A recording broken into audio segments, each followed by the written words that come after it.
Hello everyone. In this video I am starting chapter number 5, that is entitled Principles of Inheritance and Variation. Means here in this chapter we are going to study and learn about genetics. The earlier 4 chapters, that was the complete unit, we have studied about reproduction, starting with reproduction in organism, then to sexual reproduction in flowering plants, then human reproduction, and related to human reproduction, reproductive health. Now here, when we see back or look back, we are in a condition, and also by our previous experience, you can easily differentiate as to, is it possible that when any animal reproduces, the young ones will be looking somewhat different from the parents? It is not possible. In the beginning here, some questions we have to note down. One is that, have you ever wondered why an elephant always give birth to only a baby elephant and not some other animal? And then second one is, when a mango seed is planted, it forms a mango plant only, and on that mango plant only mango fruit is going to form. Next one is, suppose that any organism is there which is giving rise to the young one, or reproducing and producing the young ones. Now, are these young ones different from their parents, or they are similar, identical to their parents? Or when they are given birth, the young ones, are they different in their characteristics or exactly similar? If they are similar, means they are identical to their parents, and if they are not, that means some variation will be found, some differences will be found here. Next question, it is talking about what? Have you wondered why siblings sometimes look similar to each other, and in some cases we find they are so different? So when you see identical twins, they are more similar, they share similar characteristics. But when we talk about others, brother, sister, sisters, they are not exactly similar to each other. So all these relationship we have to discuss here in the present chapter, that is Principles of Inheritance and Variation, under the topic that is genetics. That is, it is a branch of biology actually. It is scientifically a branch of biology. The term genetics was given by William Bateson in 1906. And this genetics can be further divided or classified into two, that is, one is inheritance and the other one is variation. Now here, when we talk about inheritance, what is the meaning of inheritance? This is a process in which what happens, the characters that are possessed by the parents are passed on to their young ones or to their offspring. And when these characters are passed, means what? We can say that offsprings have inherited the characters from their parents. And that over here is the basis of heredity. It is the basis of heredity, in which what happens, characters that are possessed by the parents, that passes into their next generation. And the second one is variation. Variation means what? Some changes are observed. When the young ones are born, they are not exactly similar to their parents. None of the parents. Two parents over here we are talking, male and female parents. The progeny or the offspring, they are not exactly similar to the parents. Means some changes are observed, and that over here is called as variation. Means what? Here we are talking the degree by which the progeny differ from their parents. Progeny means the offspring. आने वाला generation, नए generation की बात कर रहे हैं. Looking back little bit to the history part. So humans know about this heredity as early, or human knew about the heredity as early as around, you can say, 8,000 to 10,000 BC. That is as early as we are talking about 8,000 to 1,000 BC. What did they knew? They knew that what is the cause of variation, and they understood, they knew about this, that the cause of variation was actually hidden somewhere in the process of sexual reproduction, which was not found in case of asexual reproduction. And they exploited some of these. They exploited the variation that were naturally present in the wild population of plants and also animals. As a result of that, they carried out some selected breeding of plants and also in case of animals, so that they could get some desirable characters. For example, they used the method that is artificial selection and domestication, and that also from long time. We are talking here about the ancestral. Here we are talking about what? Artificial selection and domestication of animals. And one example that we are taking here is the cows. Wild cows were utilized, and selection, that is artificial selection and domestication, has brought development of new varieties. And one of the example here is what? Sahiwal cows, which are developed in Punjab. Now, through all this knowledge about the ancestors, or from the ancestral origin, now here, though all this knowledge were available about inheritance of character and also the variation, but they did not, here we are talking about our ancestors, they did not know, or they did not have the idea about the basis of this heredity and inheritance, heredity and variation. Heredity and variation के बारे में उनके पास idea नहीं था. कैसा idea नहीं था? Scientific idea नहीं था. Because during their time nothing detail और no detail was known or understood. It has been understood only, you can say, in the 19th century somewhere. And Mendel was the first person who started with the work of genetics. So the next topic, let us see here, Mendel's laws of inheritance. Mendel's laws of inheritance. Now under this, he was the first person who made some advancement in the field of genetics. Okay, and that also when somewhere in mid 19th century. And he developed the understanding of inheritance. He carried out some experiments. He carried out or conducted some experiments, which are over here we are talking about hybridization experiments. And mainly he did his work on garden pea. He did his work on garden peas, that is scientifically called as Pisum sativum, या फिर botanical name is what? Pisum sativum. He worked or he grew these garden peas for 7 years.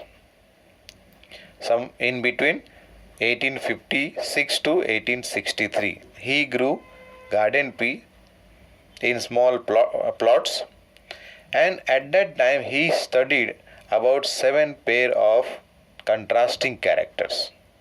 Contrasting, what is the meaning of contrasting? Means it is just the opposite of each other, like black and white. In your class 10th, you have studied about monohybrid and dihybrid experiments. In that, you have studied at least about 3 characters. So let us discuss that.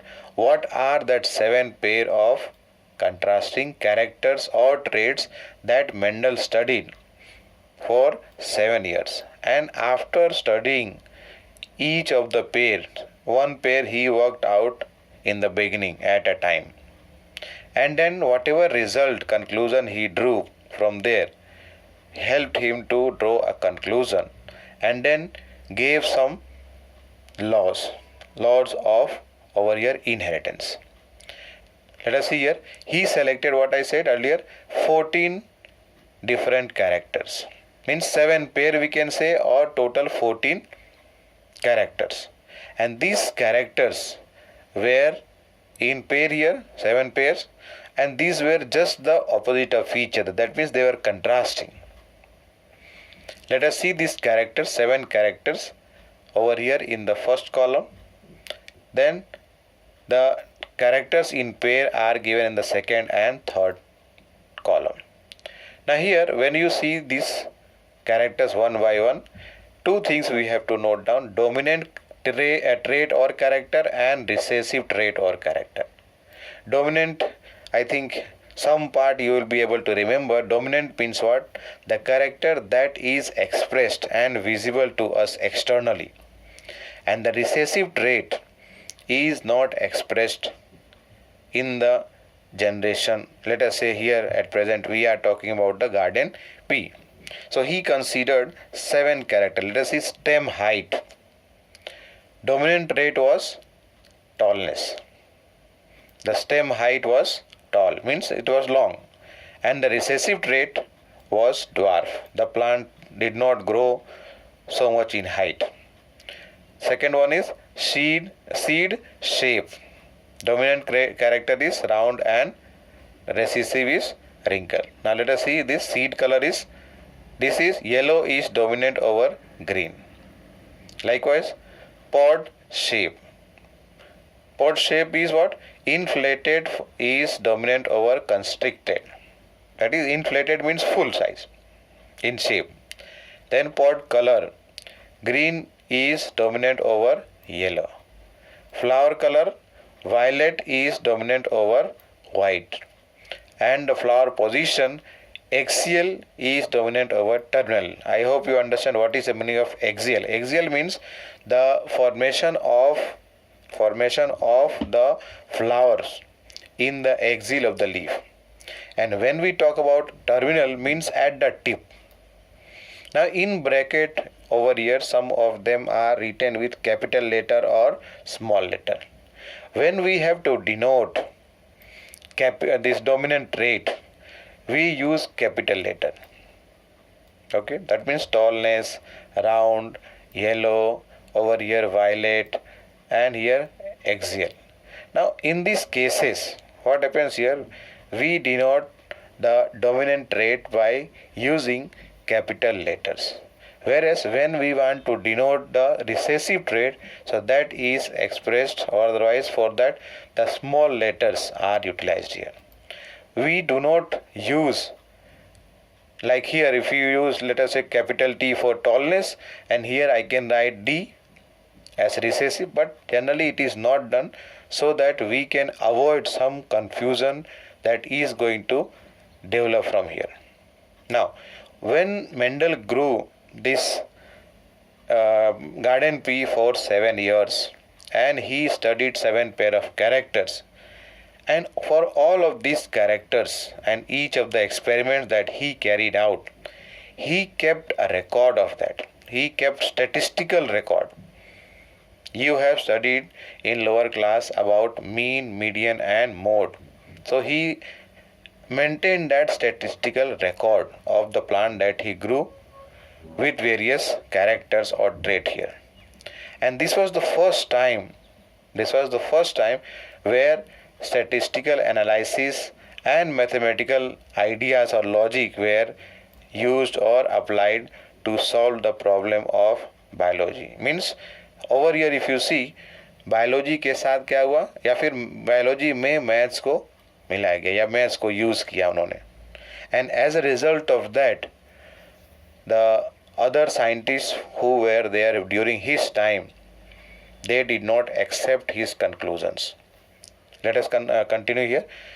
The confirmation of the inference means whatever conclusion he got or he drew out from his experiments on the successive generations, मतलब एक generation, दूसरा generation, तीसरा generation, like that, whatever conclusion he drew from there on the plants that he grew, it proved that his result was pointing towards a general rule which is applicable in all cases, which is applicable in all characters of the garden P. Now this only allowed him to set up a basic framework. That is, he gave some rules that govern the inheritance. And later on, what happened? His work or his finding was hidden for almost, you can say, 35 years. When in 1900, directly here I am talking about 1900, his findings or his work was identified or rediscovered by three scientists. One was Karl Correns, second one Hugo de Vries, and third one von Schermark. Now over here, his work of whatever he studied for 7 years in case of garden P, he studied for 7 years, 7 pair of character, and then it was published. He presented his research findings in 1865. In 1865, and later on, when this was not accepted for 35 years, then rediscovered by what I said, three scientists. And then he was given the credit, and he is called as the father of genetics. Now Mendel, he conducted, how did he do his work? During that time he conducted artificial pollination, cross pollination. Means what? उन्होंने जो what we have studied in our earlier chapter that we have studied, chapter number 9. Over there we had studied how to develop a hybrid. If you remember, emasculation and bagging technique. Also this technique we have studied in chapter number 2. That was emasculation and bagging, where what happens? The anthers are removed before the flowers become sexually mature. The anthers are removed, and when the stigma becomes receptive, fully mature, at that time the pollen grains are taken from the desired flower, and then it is sprayed or otherwise sprinkled over the stigma of this flower, from where what happens? The pollen, these anthers have been removed by the process what is called as emasculation. And after conducting this, that is artificial pollination and cross pollination experiment by using the technique of emasculation and bagging, he collected true breeding pure lines, true breeding P. Okay, true breeding pure line मतलब क्या हुआ? True breeding line मतलब ये हुआ that these seeds which are available, they have been produced by the plants which have undergone continuous self-pollination generation after generation, so that they do not show any other character. They show stable character in the inheritance and expression of for several generation. Means कई generation तक उन्होंने क्या किया? उनमें self pollination किया गया, and later on the seeds which were collected, those seeds when they were planted again into the soil and they grew up, they showed the characters, and those characters were all similar in all the seeds, that all the plants that develop from the seeds, and that is why it is over here called as true breeding P lines. True breeding P lines. Now the next topic is inheritance of one gene, which I am going to include in the next video. Thank you.